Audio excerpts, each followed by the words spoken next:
Bonjour et bienvenue à tous. Merci à tout le monde qui est venu aujourd'hui pour assister à la conférence.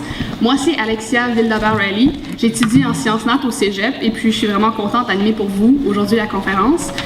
Donc, j'aimerais vraiment remercier pour leur implication Action Climat Outaouais, le Conseil régional de l'environnement et du développement durable de l'Outaouais, Garde-Rivière des Outaouais, le ralliement contre la pollution radioactive, ainsi que l'Association des propriétaires des chalets de Fort-William, ces derniers qui ont été malheureusement oubliés lorsqu'on a créé les affiches.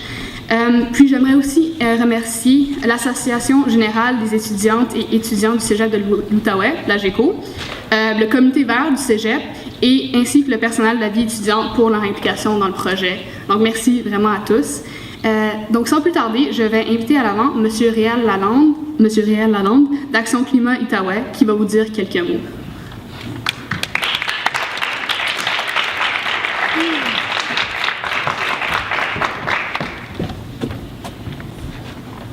Bonjour, mon nom est Réal Lalande. Merci Alexia pour la présentation. Je suis le coordonnateur d'Action Climat Outaouais, un des organismes qu'on vous a mentionné tout à l'heure. Et puis, il me fait plaisir de revenir une nouvelle fois au Cégep de l'Outaouais pour vous présenter quelque chose. La dernière fois que j'étais venu, c'était en collaboration avec le comité vert de votre collège pour présenter le film Pipeline, pouvoir et démocratie. On se souvient de cette présentation-là de l'Office national du film. Et puis, effectivement, à ce moment-là, notre intérêt, c'était de stimuler la discussion sur les risques du projet de construction de Pipeline Énergie Est et de la qualité, à ce moment-là, de l'eau de nos rivières. On avait à ce moment-là utilisé notre nom de l'époque qui était Stop Oléoduc Outaouais, mais on a depuis changé de nom et c'est pas simplement pour la forme, c'est qu'on a voulu élargir notre mission pour cette fois-ci sensibiliser nos citoyens aux différents risques que posent les changements climatiques et les décisions difficiles que nous devons prendre pour effectuer une transition énergétique juste et répondre à l'urgence climatique que nous connaissons actuellement. Donc, on a un défi maintenant, notre mission est beaucoup plus grande. Mais un des dossiers centraux de notre travail reste le dossier de Chalk River. Nous avons déjà tenu une rencontre citoyenne à la Maison du citoyen de Gatineau. Il y avait une rencontre, il y avait plus de 200 personnes et effectivement, je pense qu'Alexia était à cette rencontre-là.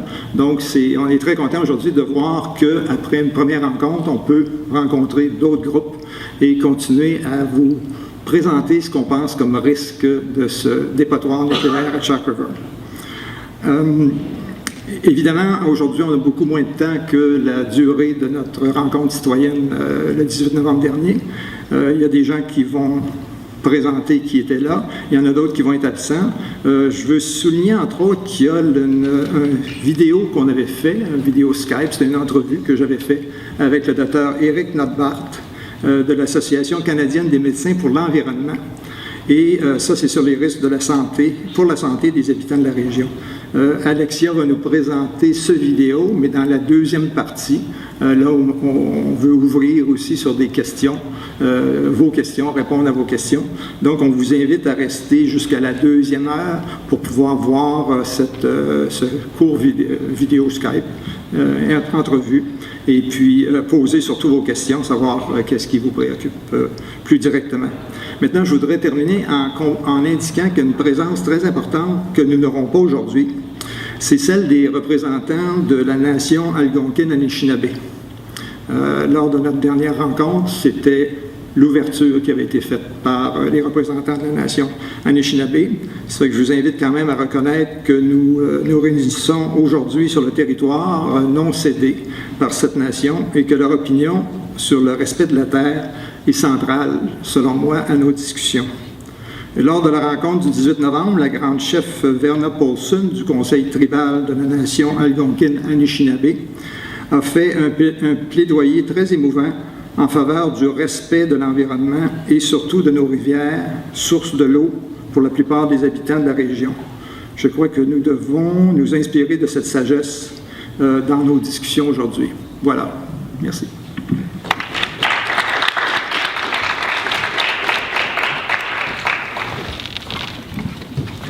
Merci beaucoup, M. Lalande. Nous allons donc débuter par visionner un extrait de l'émission Découverte de Radio-Canada sur Chalk River.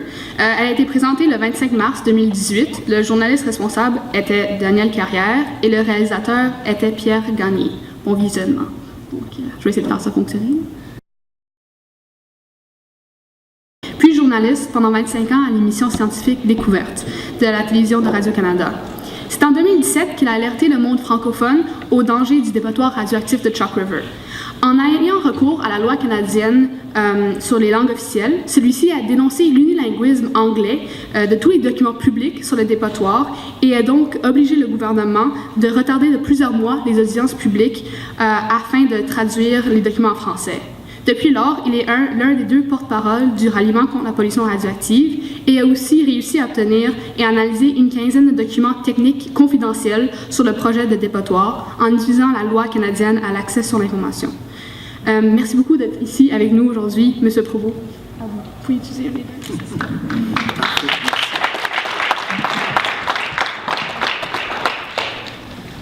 Alors, bonjour à tout le monde, même si je ne vous vois pas bien.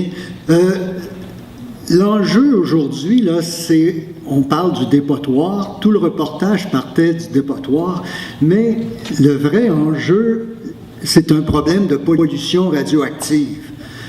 Si on a besoin d'un dépotoir, c'est parce qu'il y a un problème. Ici, vous avez une carte.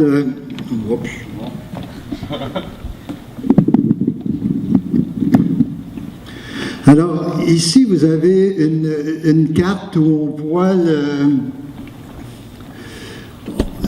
le lac Perch, ici, dont on voyait, le dépotoir, il va être ici. Et tous les endroits en jaune, c'est des sites radioactifs. Alors,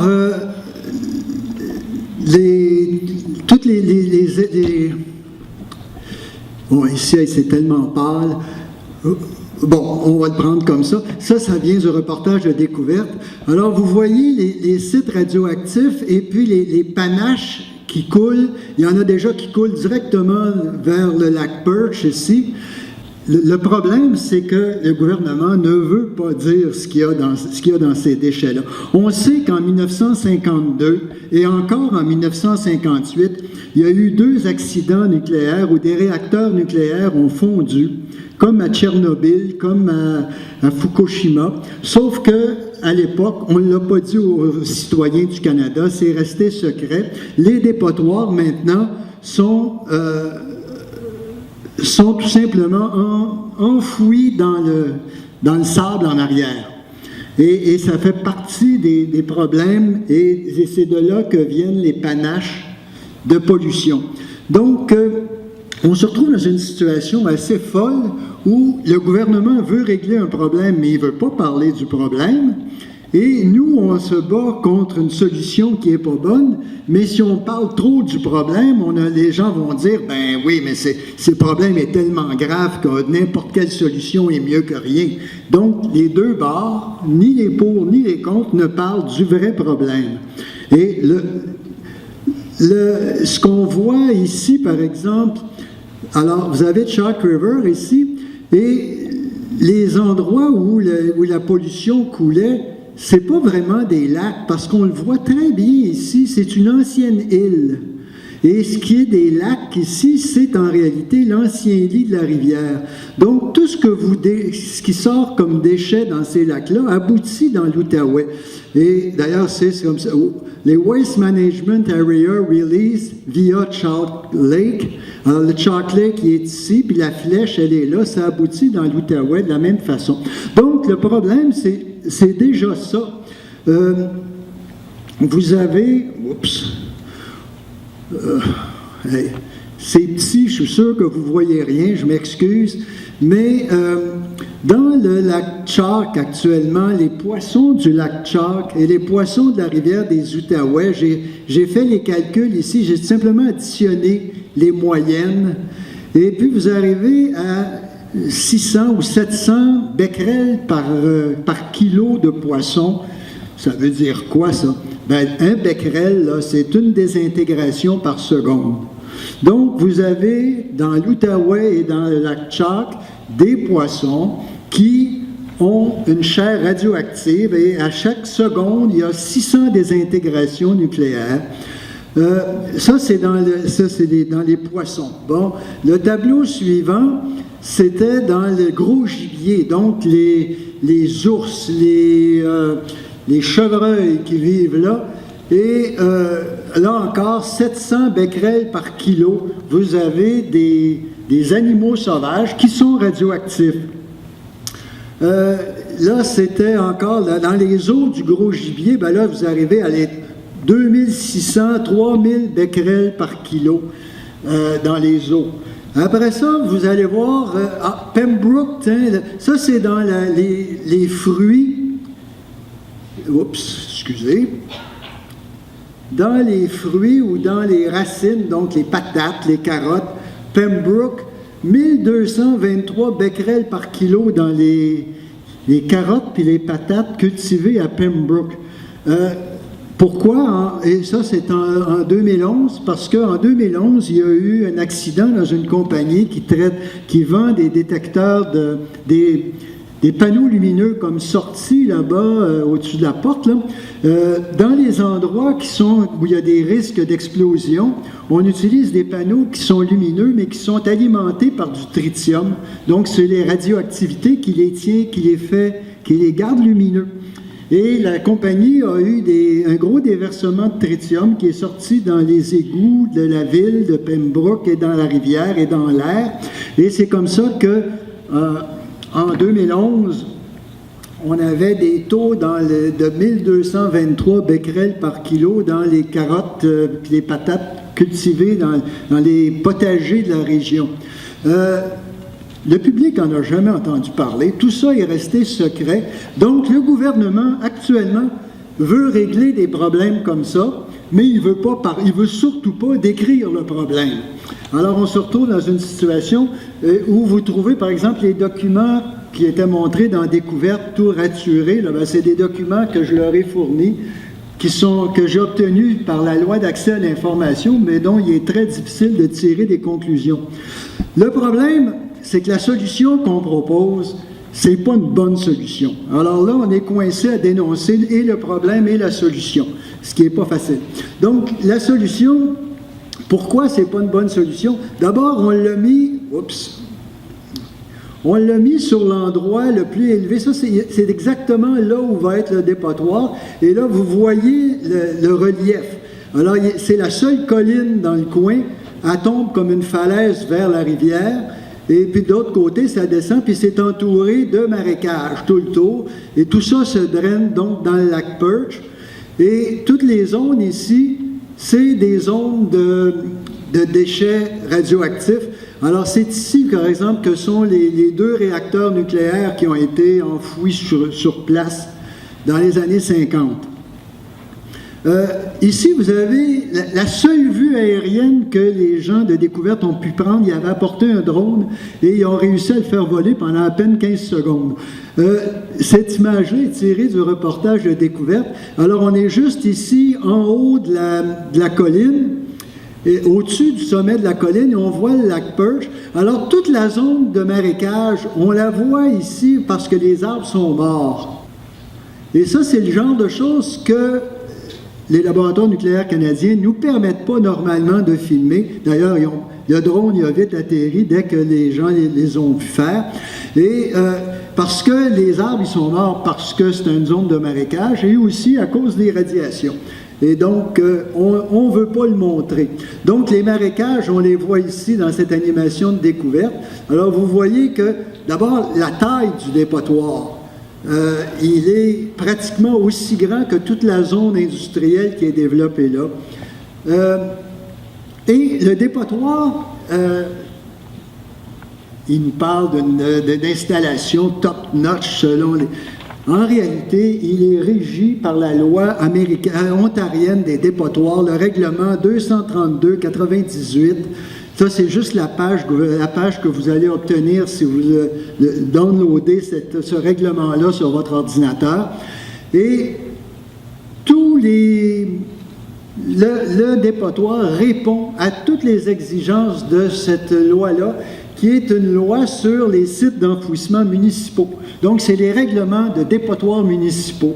Et c'est le seul règlement qui s'applique aux dépotoirs qu'on a là. C'est tellement vrai que, ici, on ne le voit pas très bien, c'est la même zone. Là, c'est la surface du dépotoir, et ici, vous avez la membrane étanche qui est ici, vous avez le sommet du sol qui est ici, et vous avez des tuyaux qui sortent à l'entrée, et c'est des zones de ventilation. Parce que c'est un dépotoir municipal, comme il y a des choses en putréfaction, il faut qu'il y ait de la ventilation. Donc, le dépotoir va avoir des tubes de ventilation où toutes les vapeurs radioactives vont pouvoir sortir. Le radon, le tritium, l'iode vont pouvoir sortir par là parce que le dépotoir, il ne sera pas étanche. Il va y avoir des choses de ventilation et c'est exigé par la réglementation ontarienne sur les dépotoirs. Parce que normalement, un dépotoir municipal, évidemment, c'est pas grave s'il y a de l'eau qui rentre dedans, puis il faut que les vapeurs, que les gaz de putréfaction puissent sortir. Et c'est ce qui va se passer dans ce dépotoir-là. Donc, quand on l'appelle un dépotoir, eux autres, ils disent non, c'est une installation de traitement de déchets. Bon, oui. Mais en réalité, il répond aux seules normes ontariennes sur les dépotoirs. Il est à flanc de colline, alors vous le voyez ici, c'est une coupe. Et puis, excusez, encore une fois, c'est une coupe. Alors, quand il va y avoir à la surface, il y a ça des pets de terre par-dessus la membrane, avec du gazon. Alors, c'est bien clair que dès qu'il va pousser un arbre là-dedans, les racines vont aller endommager la membrane. Dès qu'il va y avoir une marmotte qui va se dire « Hey, c'est plus chaud ici à cause des radiations », elle ne sait pas, elle va aller creuser son terrier là, elle va arriver et elle va percer la membrane. S'il y a un arbre qui pousse là puis qu'il y a un coup de vent, comme il y a juste 5 pieds de terre, l'arbre il va se déraciner rapidement puis il va arracher la membrane. Donc, eux-mêmes le disent, 50 ans après qu'on va avoir arrêté d'entretenir la surface, faites-vous pas d'illusions, la membrane va être percée et le dépotoir va se remplir d'eau. S'il y a de l'eau qui passe à travers, puis que le fond est là, bien, elle va se ramasser ici, dans la partie la plus basse, puis le lac est ici en bas. Et qu'est-ce qui va arriver? Bien, ça va déborder. Et là, vous avez donc ça, c'est le bathtub scénario, c'est leur hypothèse. 40 ans après la fin de la surveillance institutionnelle, donc quand on va arrêter de le surveiller, à peu près dans 300 ans, c'est ce qui va arriver. Et puis, Découverte a reproduit la même c'est plus spectaculaire, évidemment, mais ça ne sera pas lumineux comme ça, faites-vous-en pas. Le public ne le saura jamais, mais ça va aboutir dans la rivière. Quels déchets on va mettre dans une cochonnerie pareille? Parce que c'est justement ça, on se retrouve avec des déchets. Normalement, on ne doit mettre dans un dépotoir en surface comme ça que des déchets de très, très faible activité. C'est pas ça qu'on va mettre ici. Dans les normes, les déchets de faible activité, vous les avez ici, c'est à peine supérieur aux normes, à peine supérieur au bruit de fond de l'environnement. Après ça, les déchets de faible activité, ils sont ici, donc ça c'est dans le temps, et puis ça c'est le degré de radioactivité. Alors, ce qu'on veut mettre dans le dépotoir, c'est toute cette catégorie, c'est toute cette catégorie-là. Et d'après les règles de l'Agence internationale de l'énergie atomique, ceux qu'on devrait mettre, c'est tout simplement ceux-là. Alors, tout ce problème, tout ce qui est en haut ici, ne devrait pas être là. Parce que, justement, il ne répond pas aux normes normales de confinement qu'on attend d'un dépotoir comme celui-là. Voilà le genre d'installation, 50 mètres sous la surface dans le roc, une espèce de grande... Ça, c'est en Suède. C'est le genre d'installation pour des déchets à courte vie, de faible ou de moyenne activité. C'est le genre de choses qu'on devrait avoir ici. C'est pas ça qu'on construit. On prévoit, le problème aussi, c'est que le gouvernement ne veut pas payer, il ne veut pas faire de débat là-dessus, donc il a engagé des compagnies privées pour faire le job à sa place, dont le SNC-Lavalin qui est dans l'actualité actuellement. C'est ce qui est marqué dans le contrat de 2015, je l'ai vu moi-même, et vous pouvez faire venir, c'est marqué en anglais évidemment, mais vous pouvez le faire venir, vous pouvez le trouver sur Internet. Dans le document de l'étude d'impact, on parlait des objectifs du projet. C'est absolument impossible à lire, c'est pas grave. Je l'ai mis en plus gros. Les déchets radioactifs ont toujours été stockés dans des aires de gestion de déchets. Et puis, on rajoutait le projet d'installation de gestion des déchets près de la surface, c'est un beau grand mot pour ne pas dire dépotoir, permettra au laboratoire nucléaire canadien de faire la transition entre sa pratique actuelle de stockage des déchets et une évacuation des déchets directs. Là, c'est dans les objectifs du projet. Là, une évacuation des déchets directs, là, ça veut dire que tout ce qui arrive, on le prend et on le met dans le dépotoir. C'est ça que ça veut dire. Jusqu'à maintenant, on les trie, on les stocke, puis on est pris avec, puis on est obligé de les surveiller. On veut arrêter on veut vider les aires de stockage actuelles et mettre ça dans le dépotoir. Actuellement, par exemple, on met ça dans... Là, le contraste n'est pas bon ici, c'est surexposé, mais c'est des bunkers en surface actuellement où on stocke les déchets, pas les plus dangereux, mais les déchets de moyenne activité. L'urgence, c'est lié au gouvernement. Et quand on dit pourquoi c'est urgent, sont ancrés dans les exigences établies par Énergie atomique du Canada, au nom du gouvernement du Canada, visant à réduire les risques, les obligations et surtout les coûts du dépotoir. Donc, quand on disait le construire au meilleur coût possible, ça, c'est dans le document, dans l'analyse d'impact environnemental.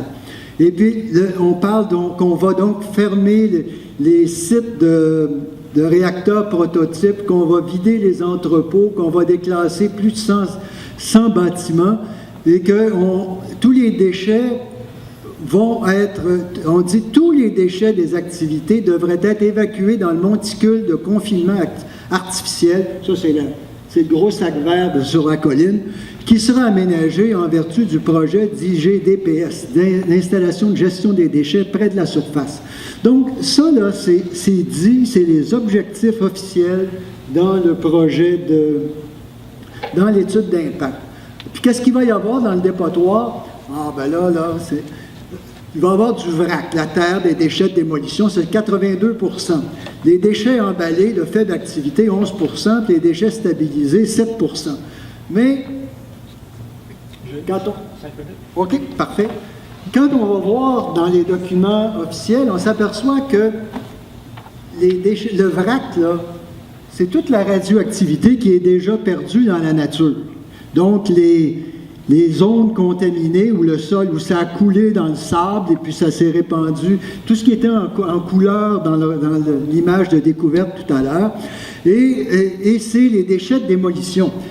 Et pourquoi les déchets de démolition, on doit les mettre là? C'est parce que les bâtiments eux-mêmes sont contaminés. Donc, c'est déjà des déchets de la radioactivité qui a échappé au confinement normal. Donc, c'est déjà perdu dans la nature, même si dans ce cas-là, la nature est un peu proche. Bon, après ça, quand on regarde, là, vous n'avez jamais ça dans l'étude publique, il faut faire venir les documents secrets pour savoir ce que je vais vous dire maintenant.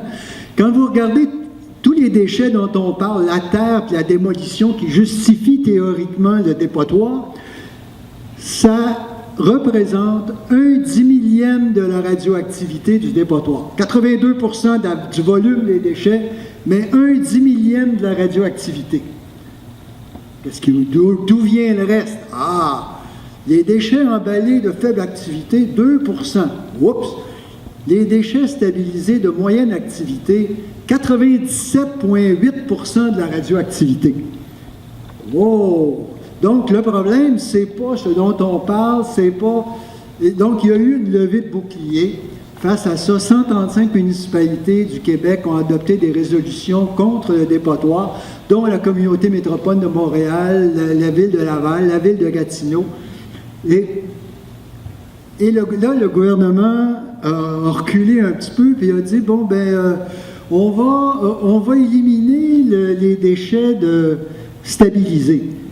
En fait, là, j'ai découvert cette semaine qu'ils n'éliminent pas les déchets stabilisés.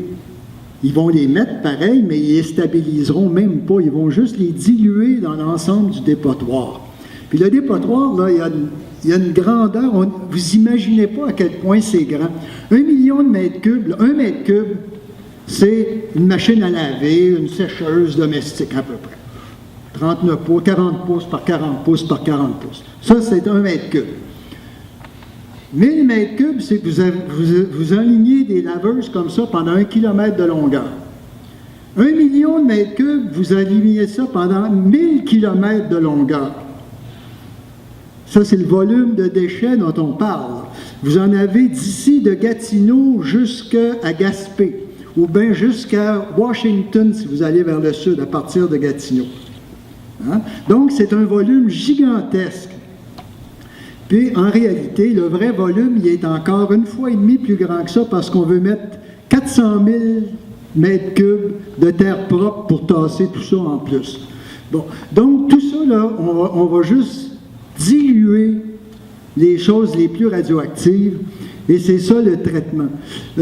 Donc, là encore, mais on a dit, on ne mettra pas de déchets stabilisés. Prenons ça de même, les déchets, là on s'imagine que ça va réduire de 97%. Non, ils ont réduit même pas d'un tiers. Parce que là on se retrouve avec du vrac, donc là encore, toute la terre, tous les déchets. 93% du volume des déchets. Là, hey, tu as vraiment nettoyé, là. Mais là encore, 12 millièmes de la radioactivité. Je suis resté dans les 10 millièmes. Tout à l'heure, c'était 1 10 millième. Là, on est rendu à 12 10 millièmes. Puis, le reste, c'est les déchets de faible activité. 99,9% de la radioactivité va être dans les déchets de faible activité. C'est pas de faible activité pantoute, là. Je veux dire, c'est des déchets... C'est des déchets tellement dangereux qu'ils vont devoir les traiter, les manipuler par télécommande derrière des blindages.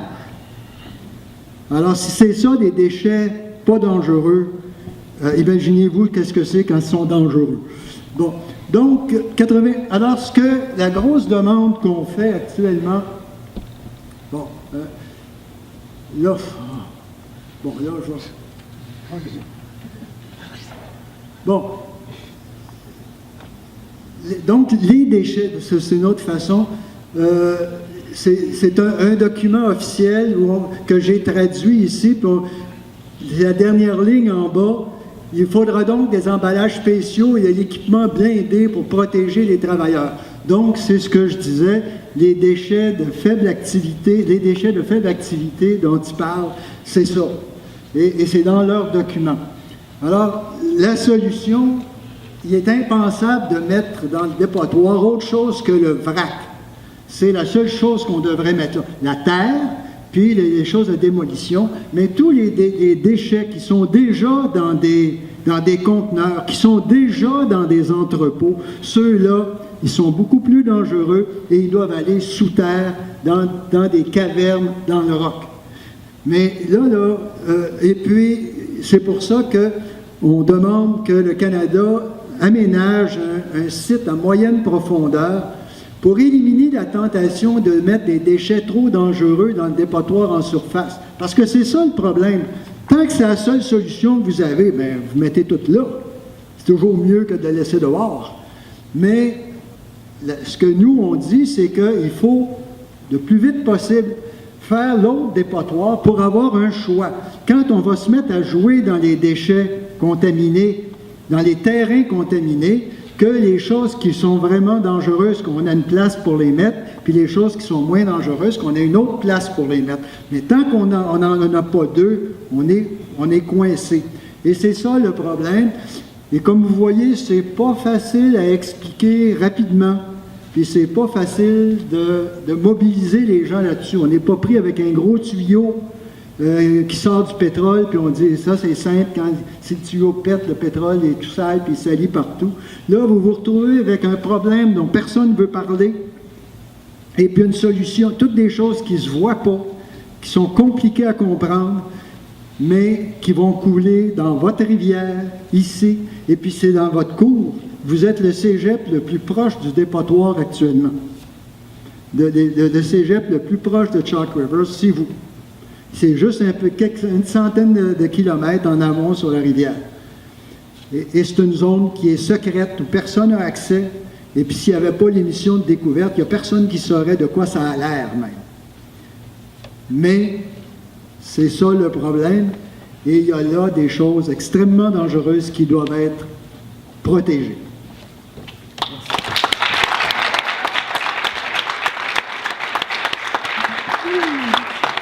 Merci beaucoup à vous, M. Provost, d'avoir partagé tout cela. Enchaînons maintenant avec notre deuxième conférencier, M. Patrick Nadeau. En tant que directeur général de Garde Rivière-Outaouais, M. Nadeau est responsable de l'équipe ainsi que du bon fonctionnement de l'organisation. Il prend des décisions positives qui profitent à la rivière selon la direction stratégique établie par le conseil d'administration. M. Nadeau détient un baccalauréat en sciences avec spécialisation en biologie de l'Université d'Ottawa, où il a étudié en tant que boursier Laurent, ainsi qu'une maîtrise en sciences forestières de l'Université de Colombie-Britannique. Il possède une expérience de travail dans les dossiers environnementaux provinciaux, nationaux et internationaux, grâce à son poste antérieur de directeur général de la Société pour la nature et les parcs du Québec. Merci d'être avec nous aujourd'hui, M. Nadeau. À vous. Merci beaucoup, Alexia, ça me fait plaisir. Vous m'entendez, ça va? Génial. Donc, juste un petit mot pour vous dire, premièrement, que ça me fait un grand plaisir d'être ici. Vous savez, c'était à mon agenda depuis un petit bout de temps déjà, et puis je comptais les jours. Franchement, j'avais vraiment hâte. Nos bureaux sont à Ottawa, puis en venant ici aujourd'hui, j'ai dû passer droit devant la manifestation qui a lieu au centre-ville d'Ottawa en ce moment. Vous en avez sûrement entendu parler. C'est une manifestation un peu particulière, pro-pétrole, pro-pipeline. Toutes sortes de slogans qu'on n'est peut-être pas habitué à voir, en tout cas dans mon quotidien. Puis je me suis dit, pas grave, je m'en vais voir la génération qui s'en vient. On s'en va parler de solutions. L'environnement, vous savez, c'est un dossier complexe. On entend beaucoup parler des changements climatiques. Ce dossier-ci, beaucoup moins. Donc, franchement, d'en parler avec des étudiants au cégep, c'est un grand privilège pour moi d'être ici aujourd'hui. Un mot sur notre organisme, Garde Rivière des Outaouais. Dans le fond, comme le nom l'indique, nous, notre travail principal, c'est la protection de l'eau. Donc, on travaille vraiment à l'échelle du grand bassin versant de la rivière des Outaouais. Donc, au sein de la rivière des Outaouais, c'est gros comme l'Angleterre, c'est un très grand bassin versant. Ça part de Montréal, ça va jusqu'en Abitibi-Témiscamingue. On est à peu près, on est dans le centre le plus peuplé ici du bassin versant, puis c'est de l'eau potable pour 2 millions de personnes. Donc nous, quand on regarde le projet de Chalk River, c'est certain que notre priorité première, c'est la question de l'eau, la qualité de l'eau. Et puis, je pense que les images sont assez parlantes. Vous avez bien vu pourquoi ce projet-là pose un risque pour l'eau. Donc, c'est pour ça que nous, on est interpellés par ce projet-là depuis le tout début. Puis, depuis plusieurs années, on siège sur un comité conseil là, au niveau des laboratoires nucléaires canadiens. Donc, ça fait une décennie qu'on suit ce qui se passe sur ce site-là. Et puis, quand ce projet-là est arrivé, on a embauché des experts pour se pencher sur la question, puisque je pense que vous avez bien vu que c'est un dossier quand même assez technique. Donc, nous-mêmes, on est allé chercher de l'expertise pour vraiment mieux comprendre ce qui se passait. On va avoir le temps, dans la période de questions, de parler davantage des technicalités du projet, mais moi, ce que je voulais vous dire, c'est un peu d'amener un vent d'espoir, puis vous rappeler que votre implication, puis le simple fait d'être ici aujourd'hui, en fait, ça peut mener au changement. C'est super important, on le voit dans notre quotidien, puis c'est un peu ça le message que je veux vous livrer aujourd'hui. À savoir, c'est important de se renseigner, c'est important de s'impliquer. Moi, dans ma jeune carrière, j'ai eu l'occasion de voir des projets qui, à toute fin pratique, on était à peu près certain que ça allait se faire. Puis même très récemment, vous avez entendu parler du projet Énergie Est. À ce moment-là, j'étais dans mon ancien job. Écoutez, tout le monde disait, c'est des milliards de dollars. C'est certain que ce projet-là va voir le jour, malgré l'opposition citoyenne, malgré les enjeux environnementaux. À ce moment-là, je travaillais sur les baleines, sur les belugas, puis j'étais présent à Kakuna. Il y avait de la machinerie dans l'eau déjà. Ils s'apprêtaient à faire des tests sismiques. Ça faisait partie du projet Énergie Est. Donc tout le monde disait, Moses, on l'a perdu celle-là, ça s'en vient. Puis regardez où on est aujourd'hui. Ce projet-là n'est même plus sur les cartons, en tout cas au moment où on se parle. Si vous demandez aux gens au centre-ville d'Ottawa, ils ont une autre opinion sur la question, mais ça nous montre à quel point la mobilisation citoyenne, c'est pas toujours en vain. Il ne faut pas perdre espoir que l'implication, ça peut avoir un impact. un autre dossier dont vous n'avez peut-être pas entendu parler, du côté de l'Ontario, vous savez qu'il y a un gouvernement en ce moment qui n'est pas connu pour ses affinités avec le monde environnemental, c'est le moins qu'on puisse dire. Dans le coin de Toronto, autour de la ville de Toronto, il y a ce qu'on appelle une ceinture verte qui est là depuis des décennies, qui empêche en fait, dans une certaine mesure, l'étalement urbain à Toronto. Et bien ça a été parmi les premières cibles du gouvernement Ford qui a voulu abolir cette ceinture-là de verdure pour permettre le développement urbain. Puis je peux vous dire qu'en date d'aujourd'hui, ça serait chose faite, n'eût été du fait qu'il y a des citoyens qui se sont levés qui ont dit « Attends une minute, ça n'a pas de bon sens, c'est la ceinture verte. » Je veux dire, ça a été planifié comme ça, je ne veux pas dire nos ancêtres, mais nos prédécesseurs, ils ont réfléchi sur le long terme, on ne peut pas juste abandonner ça comme ça. Et puis, le gouvernement a fait marche arrière. Même un gouvernement comme ça, qui est super, j'ai envie de dire, idéologique jusqu'à un certain point, a reculé sur ce point-là. Pourquoi? Parce qu'il y a eu une levée de bouclier. Donc, encore une fois, le message, c'est que oui, on peut faire infléchir des projets comme ça. Puis même sur le dossier de Chalk River, c'est pas un dossier c'est loin d'être terminé, mais vous savez déjà, Gilles vous l'a mentionné, dans les tout débuts de ce projet-là, c'était parti encore plus croche que ça l'est en ce moment. Je veux dire, la documentation est en anglais.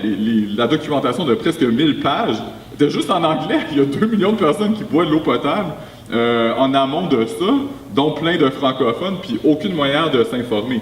Donc, n'eût été encore une fois d'une très petite poignée de citoyens, dont Gilles, ça aurait resté comme ça. Donc, ça a changé parce que les gens si vous voulez, ont éclairé cet enjeu-là, en ont parlé publiquement. Puis même chose avec la question des déchets intermédiaires. S'il y avait personne qui avait soufflé un mot, vous pouvez être certain qu'il y en aurait encore dans ses pires formes. Donc, ce sont des petites victoires, j'en conviens, si on regarde l'ampleur de ce projet-là, mais déjà, on voit que c'est possible de faire infléchir ces choses-là. Donc, c'est pour ça que c'est très important que vous soyez ici, parce que dans le fond, j'ai comme 3 conseils, bien humblement, là, à vous offrir aujourd'hui. On regarde un projet comme ça, puis on se dit « Ouais, mais qu'est-ce qu'on peut faire, nous, de notre côté? C'est quoi, là, dans mon quotidien, que je peux faire par rapport à un projet de gestion de déchets nucléaires? » Bien, le premier des trois suggestions que j'ai pour vous, c'est carrément de rester informé. Puis déjà, en étant assis ici aujourd'hui, c'est un énorme pas que vous avez franchi. Puis j'irais même jusqu'à vous dire, là, vous n'êtes pas, je pense que vous avez compris, rendu là, que c'est plutôt des contre qui vous parlent aujourd'hui. Donc, on a des préoccupations, c'est certain. Moi, je vous encourage même à aller voir ce que disent les pour. Allez lire la documentation des promoteurs, des laboratoires nucléaires canadiens. Allez voir, faites-vous une tête. Vous êtes au cégep, on est là pour ça, c'est une pensée critique. Renseignez-vous, allez voir des sources indépendantes.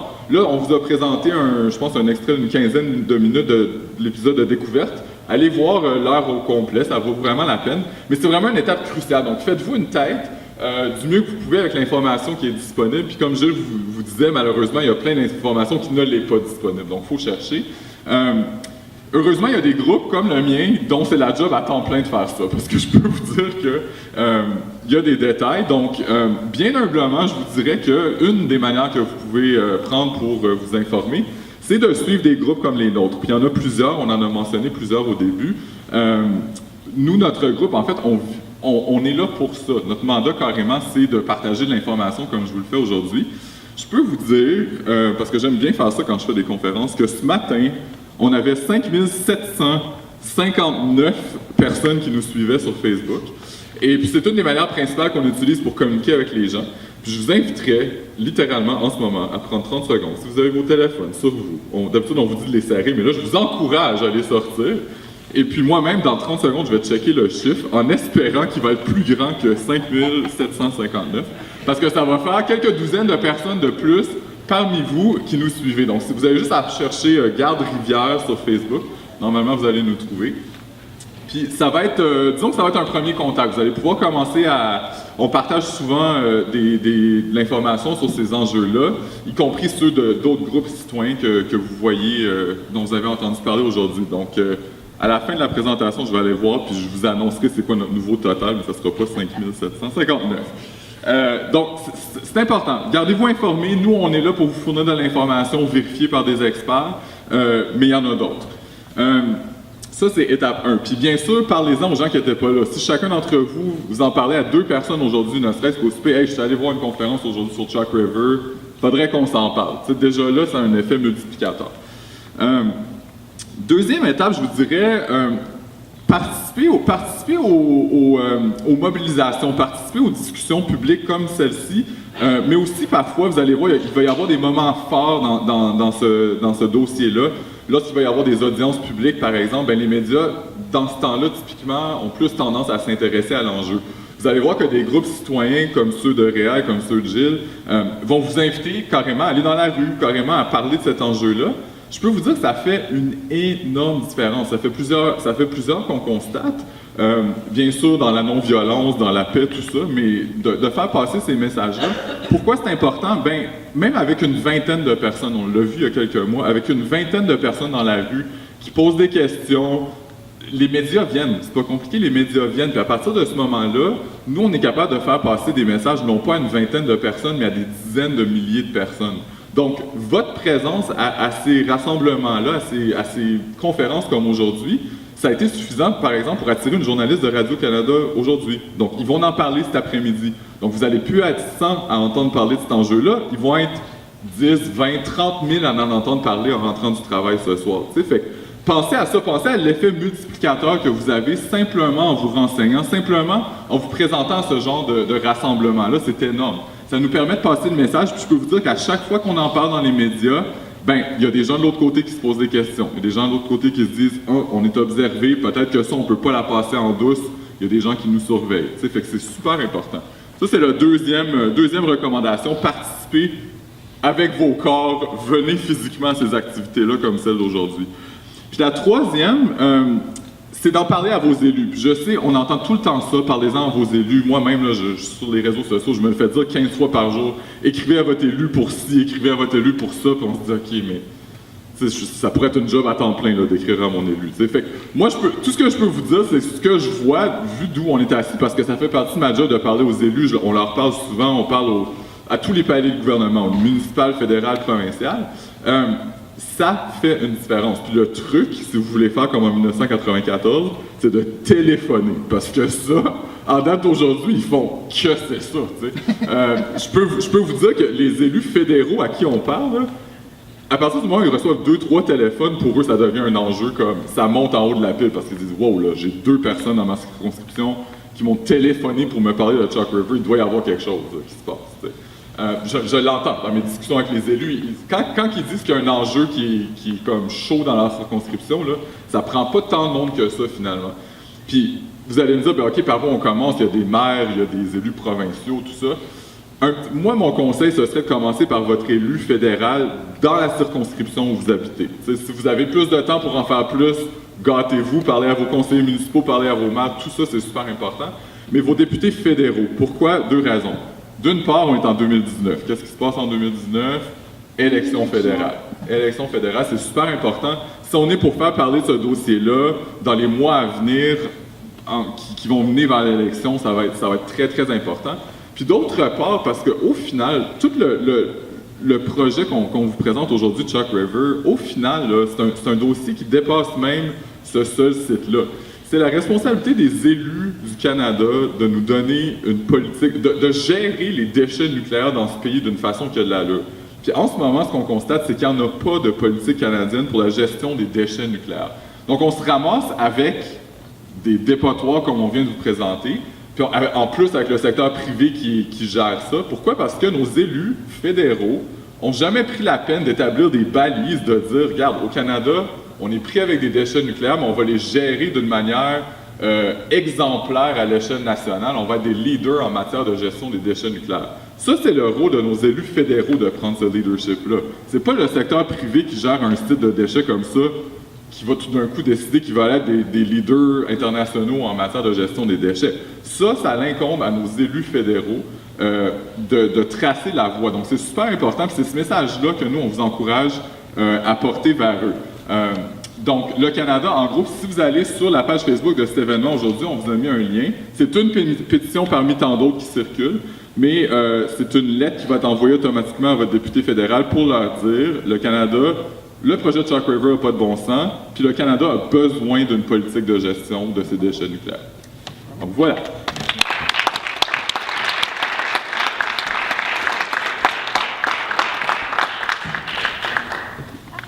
Merci beaucoup. beaucoup, M. Nadeau. Un énorme merci à tous ceux et celles qui ont participé et qui ont pu informer la population étudiante du Cégep dans l'enjeu majeur de notre région, pour ne pas dire de notre pays.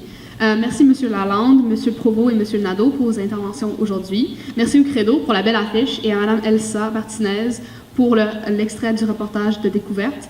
Merci au Club Vert, au personnel de la vie étudiante pour le soutien technique et un énorme merci à la GECO aussi pour leur soutien financier.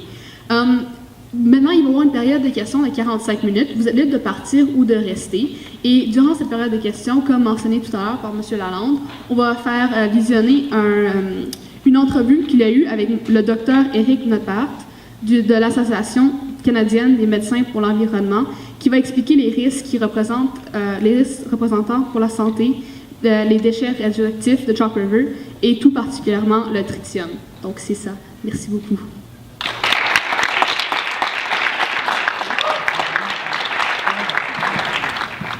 Donc, pour la période des questions, je vais juste vous inviter, on peut rendre ça un peu moins informel, un peu plus informel. Vous pouvez vous rapprocher encore une fois, puis vous pouvez venir parler à un des deux micros qui sont placés dans la salle. Donc, merci. Puis les deux conférenciers vont se faire un plaisir de répondre à vos questions.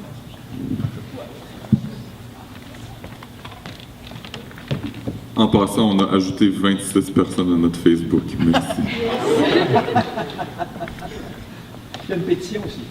Oui. Il y a une pétition aussi. Elle est parfaite. Alors, s'il y a des questions, allez-y. Ouais. Shootez! Il n'y a pas l'air de fonctionner, fait que je vais juste parler à Ah oui, on t'entend. On t'entendait. Ah oui? Oui, Ok. oui. J'avais juste une question par rapport au projet Chalk River, mais aussi par rapport au réacteur Candu. Parce qu'il y avait eu une annonce, si je me rappelle bien, du gouvernement fédéral qu'il voulait développer des micro-réacteurs. Puis c'est une des raisons pour lesquelles ils veulent comme faire le nouveau campus, c'est pour parvenir à créer ces micro-réacteurs-là. Puis je sais qu'il y a comme eu une opposition des groupes environnementaux, puis qu'ensuite ils sont comme un peu revenus sur leurs mots, mais est-ce que c'est toujours dans le projet? Les bâtiments vont être déconstruits pour recréer un nouveau laboratoire qui va permettre de designer le nouveau réacteur? Oui, c'est une bonne question. Donc, on a entendu parler dans les médias récemment, ils appellent ça les petits réacteurs modulaires. Je n'ai pas du tout la prétention d'être un expert là-dessus, mais en gros, ce qu'ils proposent, c'est une nouvelle génération de réacteurs qui serait, comme leur nom l'indique, petits et même mobiles. Donc, ils en ont parlé, par exemple, comme solution pour donner de l'énergie soit aux communautés ou aux projets industriels dans le Grand Nord. Donc, ils pourraient réacteur à roulette, là, presque. On pourrait avoir un réacteur de façon temporaire pour fournir de l'énergie, puis après ça, tasser ça. Nous, ce qu'on dit dans notre organisme, puis je vais laisser Gilles après sur ses impressions, mais dans le fond, ça, là, c'est une prochaine génération de réacteurs. Là. Ce que nous, on dit, c'est tout simple, c'est la logique même, c'est comme... Puis, quand on en entend parler, ils disent pas un mot sur les déchets nucléaires, parce que ça aussi, ça va en générer. T'sais. Fait qu'on dit, premièrement, si vous voulez amener cette nouvelle génération-là, vous pouvez pas avoir ce discours-là sans parler de qu'est-ce qu'on va faire avec les déchets nucléaires qui vont être générés, parce qu'il va y en avoir. T'sais. Fait que ça revient à la première diapo de Gilles de tantôt pour dire, on a un problème national de gestion des déchets nucléaires. Puis là, on est déjà excité, puis là, on fait « Ouh, il y a une nouvelle génération qui s'en vient, puis on va construire un nouveau complexe pour étudier ça, faire des projets pilotes. » Mais on peut-tu régler le problème qu'on a déjà sur les bras avant de se lancer dans une autre chose? En fait, une partie du problème, c'est que les petits réacteurs modulaires, ils n'existent pas encore, et il y en a à peu près 100 modèles différents. Donc, pour le moment, c'est un concept, c'est une espèce de voile qu'on met sur un très grand nombre de systèmes qui ont des caractéristiques complètement différentes. Et souvent, qui demande qu'on ait des systèmes d'enrichissement de combustible, alors que le Canada a toujours refusé de faire des usines d'enrichissement. Il y a plusieurs de ces réacteurs-là qui ne peuvent fonctionner que si on recycle après ça le combustible et qu'on le réutilise. Mais le retraitement du combustible, le Canada a toujours refusé parce que c'était un risque de propagation, de prolifération d'armement, parce qu'à partir du moment où vous le retravaillez et vous le vous extrayez de l'uranium 233, du plutonium, vous pouvez faire des bombes avec ça. Alors, c'est pas nécessairement une bonne solution de multiplier à travers le monde des milliers de petits réacteurs comme ça qui vont tous permettre de faire des bombes et qui ne pourront pas fonctionner sans avoir des installations qui vont permettre de faire des bombes. Donc, en principe, moi, je suis d'accord qu'on examine les petits réacteurs modulaires, qu'on en examine un ou deux, mais de la façon dont on le fait actuellement, j'ai un problème parce qu'on cache systématiquement les défauts. Par exemple, il y a eu une grande consultation des régions nordiques puis des mines dans l'Arctique, etc., en leur disant, seriez-vous intéressés? Imaginez qu'on a un petit réacteur qui ne coûte pas cher, qui fonctionne bien, qui a fait ses preuves, qui ne produit pas de déchets, où on avait réglé tous les problèmes, seriez-vous intéressés? Les gens disaient, ben oui, hein, bien sûr, si ça ne coûte rien, puis s'il n'y a pas de déchets, puis etc. Sauf que les projets qu'on met en marche, il n'y en a aucun qui répond à toutes ces questions-là, justement. Alors, et on dit, bien, il y a un marché pour ces appareils-là. Il n'y a pas de marché pour ces appareils-là, pas plus que maintenant, parce qu'ils vont être aussi dangereux, sinon plus dangereux que les centrales actuelles. Puis les centrales actuelles, c'est pas pour rien Pourquoi l'Ontario ne fait pas des nouvelles centrales comme celles qu'il y a? Il n'y en est pas question parce qu'elles sont trop dangereuses. Ça ne faut pas dire des affaires de même. Mais c'est la vraie raison la plus fondamentale. Pourquoi il ne se construit plus de nouvelles centrales américaines? Pourquoi il ne se construit plus de nouvelles centrales Candu? Ils sont beaucoup trop chers, et ils sont trop chers parce qu'il faut ajouter tellement de nouveaux dispositifs de sécurité qu'on n'avait pas prévus à l'origine que les nouvelles générations de centrales ne sont pas réalisables. Alors, c'est tout ça le problème, et on se dit, bon, ben avec les petits réacteurs modulaires, là, on va avoir réglé tous ces problèmes-là. Non, on ne les aura pas réglés, mais le but, c'est encore oui, pour répondre à ta question, si on veut démolir les bâtiments actuels à Chalk River, c'est pour construire et tester 1 ou 2 ou 3 modèles de petits réacteurs modulaires qui vont tous être différents, dans l'espoir que le Canada va pouvoir en vendre des milliers à travers le monde comme des petits pains chauds. J'ajouterais juste peut-être un 15 secondes parce que c'est important de noter que quand ils ont fait ces annonces-là, ils ont fait aussi des ouvertures au niveau politique pour dire, ben, on est dans un contexte de changement climatique, puis ça vaut la peine de regarder ça. Nous, c'est une porte qu'on aimerait fermer immédiatement, parce que dans un contexte de changement climatique, ça peut être tentant, puis c'est sûr qu'il y a un débat là-dessus, à savoir, est-ce qu'on ouvre la porte au nucléaire dans un contexte de changement climatique, au moins ça ne génère pas des GES.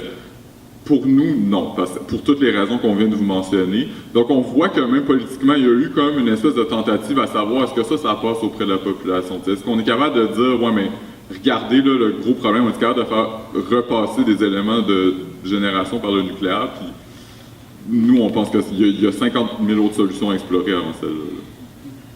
Bien, merci beaucoup. Je sais que ça a été discuté plus tôt dans la conférence, mais on parlait par exemple de comment s'il y avait assez de levées au niveau des citoyens des villes, qui pouvaient avoir un retour essentiellement à zéro. Sauf que ça serait pas plus avantageux d'avancer avec le projet comme ça, puis de gérer certains déchets pour ensuite construire une autre centrale de stockage pour les déchets qui sont peut-être à moyenne saturation, plutôt que de juste revenir à zéro puis de mettre tout l'environnement en péril beaucoup plus longtemps qu'il l'est déjà? Peut-être un début de réponse là-dessus.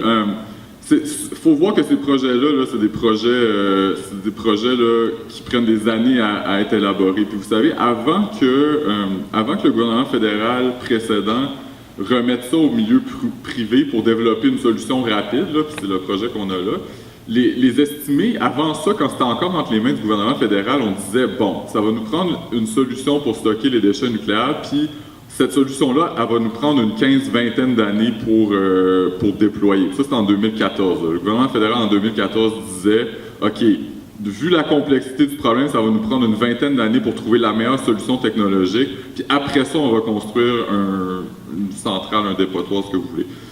ça a été remis aux mains du privé, puis en 2018, le projet devait être complété. Donc, on a vu vraiment, là, du jour au lendemain, tout d'un coup, c'était plus une échelle de 10, 15, 20, 25 ans pour faire ça, c'était genre 3 ans, demain matin, let's go, tu sais, fait que, oui, je comprends la préoccupation à savoir que ça, c'est toujours bien mieux qu'une claque d'en face, puis d'avoir du tritium qui se retrouve dans le lac Perch, tu sais, mais on n'aura pas 2 chances de le faire comme du monde, ce projet-là, tu sais, fait que, nous, ce qu'on propose, c'est maintenant ou jamais qu'il faut le réussir comme du monde. Est-ce qu'il y a une installation qui ressemble à ça, qui pourrait être utilisée pour des déchets à très faible intensité, comme je le disais? Oui. Mais ça, il faut régler ça dès le départ. Il ne faut pas s'attendre à ce que magiquement, dans une décennie, on revienne et qu'on dise « Ah ouais, peut-être finalement, ça nous en prendrait un deuxième. » C'est maintenant que ça se joue. La tentation, c'est de tout mettre dans le gros sac vert quand vous le lavez. Hein? Et c'est une solution qui ne coûte pas cher. Puis après ça, on va dire, ah ben finalement, les déchets de plus forte intensité, on n'en a pas tant que ça. Il n'en reste plus beaucoup. On n'a plus besoin d'un gros dépotoir. Et c'est ça. Tout ça va se faire. Actuellement, là, ils ont fait de la cochonnerie. Puis ils l'ont fait à l'abri du regard du public. Parce qu'il n'y a personne qui a le droit d'aller là. C'est une zone militaire. Vous avez même pas. J'ai acheté un drone pour prendre des photos. Mon drone refuse de voler là. C'est pas compliqué, c'est dans le logiciel dès le départ. Le drone, il marche avec un GPS pour se stabiliser. Alors il sait qu'il est dans une zone interdite. Il refuse de décoller à Chalk River. Je peux même pas prendre des photos. Bon. Alors je l'ai acheté pour ça. Ça m'a coûté 1500$. J'ai même pas pu l'utiliser. Bon. Alors. Tout se passe en secret. Et c'est ça le problème. Qu'ils mettent toutes les belles normes qu'ils voudront, une fois qu'il n'y a plus personne qui regarde, là, ils vont bien faire ce qu'ils veulent, puis il n'y a personne qui va le savoir qu'est-ce qu'il y a réellement dans le dépotoir. C'est pour ça qu'il faut absolument... Puis, si vous avez, comme il l'a dit, M. Keller, très bien, vous ne pouvez pas commencer à séparer très finement, parce que c'est du sol contaminé. C'est très contaminé au milieu, puis plus vous vous éloignez, moins c'est contaminé. Où est-ce que vous faites la barrière? Donc, il y a toujours une dose d'à peu près. Mais il faut pouvoir se dire, bon, ben OK, on a 2 places, une place pour le très contaminé, puis une place pour l'à peu près propre. Et puis là, ben, vous avez 2 choix. Si vous avez juste un choix, ben, c'est certain, vous avez juste une poubelle. Vous ferez pas, si vous n'avez pas de bac de recyclage, vous allez mettre le bac de recyclage dans la poubelle. Et c'est ça l'idée. Et je suis, personnellement, plus je lis là-dessus, plus je suis convaincu que c'est leur projet réel, de tout mettre dans le gros sac vert qui est là sur la colline. Et c'est pour ça qu'il faut absolument se battre actuellement pour qu'il y ait un deuxième site, puis qu'on ne commence pas à jouer dans les déchets avant d'avoir au moins 2 solutions.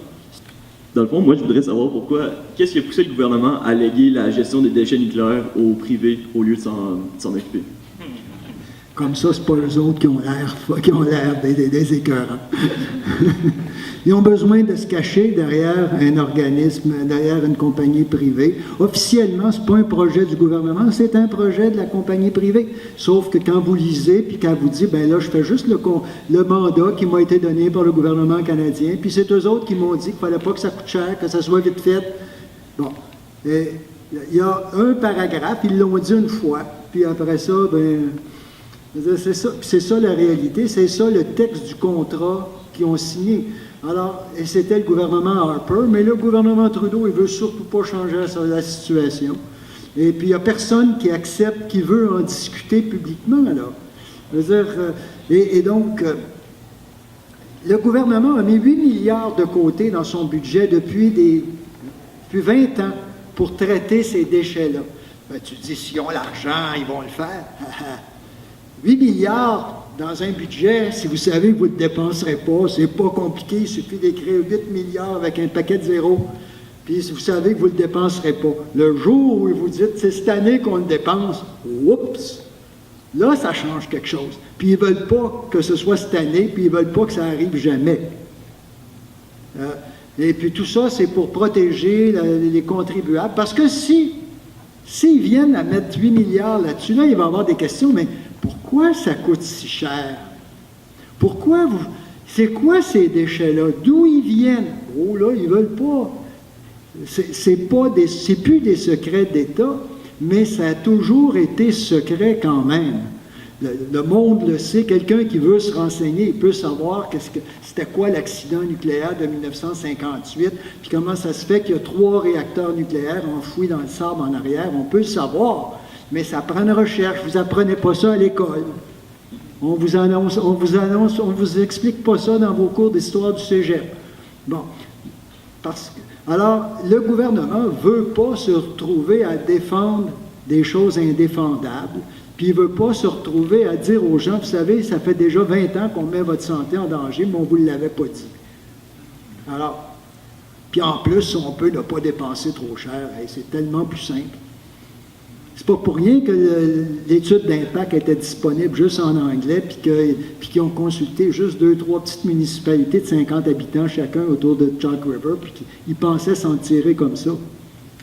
C'est sûr que c'est une bonne question. Tu sais, ça met les incitatifs à des drôles de place. Nous, ce qu'on dit, vous savez, le gouvernement précédent en particulier, ce modèle-là, en anglais, il appelle ça GOCO, donc GO pour gouvernement, puis CO pour Government Owned Consultant Operator, Contractor Operated. Ça veut dire, ça appartient quand même au gouvernement, les déchets vous appartiennent, bravo, ça nous appartient à tous, mais c'est géré par le privé, si vous voulez. Fait que ça, c'est le modèle GOCO qui a fait.